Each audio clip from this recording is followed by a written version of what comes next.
मामा के भगिया में कवना के भगिया जगवलू ए गोरिया मामा के हमनी से मामा के भगिया में कवना के भगिया जगवलू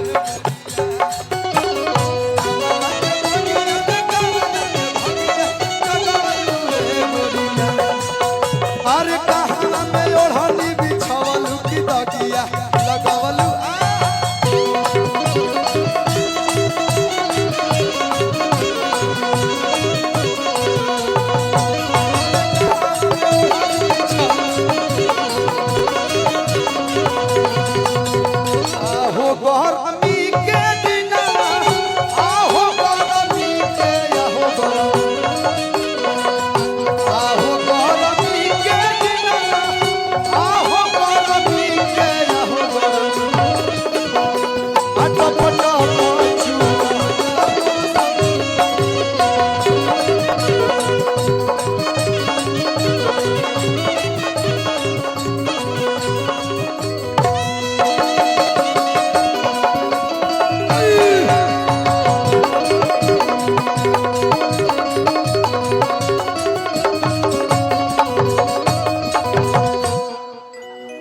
अरे गरम छनावटा में कवन पकवाड़ा खियावालू ए गोरिया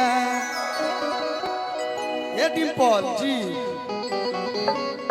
ने मैं रिस्पेक्ट देता हूँ शुरू से कि गरम करहिया में कि गरम करहिया में अगिया के छनावटा ठेकवालू ए गोरिया डिम्पल जी रहे बीच में हमने दोनों भाई गोल गोल मारल जी अरे कहां में ओढ़नी बिछवलू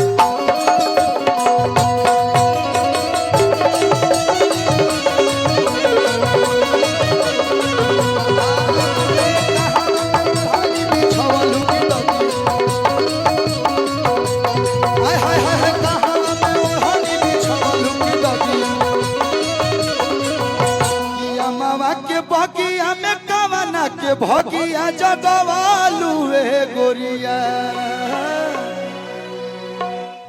अरिया मामा के भगिया में कवना के भगिया जगवालू ए गोरिया अरे देखिए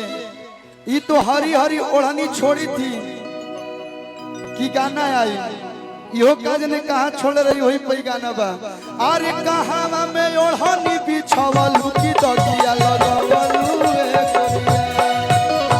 कहां में ओढ़नी बिछवलू की दगिया लगवलू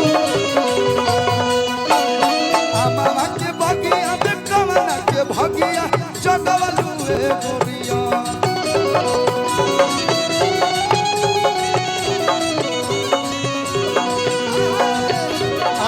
मामा के भगिया में कवना के भगिया जगवलू ए गोरिया अरे कहां में ओढ़नी बिछवलू की दगिया लगवलू ए भाइयों मैं अक्सर नहीं बोलता हूं लेकिन जहां भी मेरा गोलू भाई मिलता है हाँ ये करो खैराइए मारता यो कबे से फेरा में रह के डिम्पल भी रिसोर्ट जहाँ भी हमारे हम तो भाई हमने के बहुत कम मुलाकात होला कहीं मुलाकात हो को चाहे मत हो को लेकिन अज्ञान तो जरूर होला आ बात भी बहुत बढ़िया से होला भले ही 5-6 गो हमारे के प्रोग्राम देले हम में 4 गो कप पाइना 2 गो ना कप पाइना लेकिन होला हाँ यो कबे से डिम्पल से भेंट करे खातिर एकदम खोरी कट ले मैंने तो सुना एक बार मुलाकात हो चुका है एक टर्न हो चुका है लेकिन क्या है गोलू भैया के शरीर देख लो लोग एक बार से मन उड़ाए वाला नहीं खे अरे तक स्वास्थ्य के भाई तार गायकी का तो सभी फैन है लेकिन जो डांस करते हैं ना गोलू भाई हाँ हाँ अरे तो सुनिए अरे पगली तू हट जो ना तो अड़बे ना या तोड़िए जेबू ना तो मरिए जेबू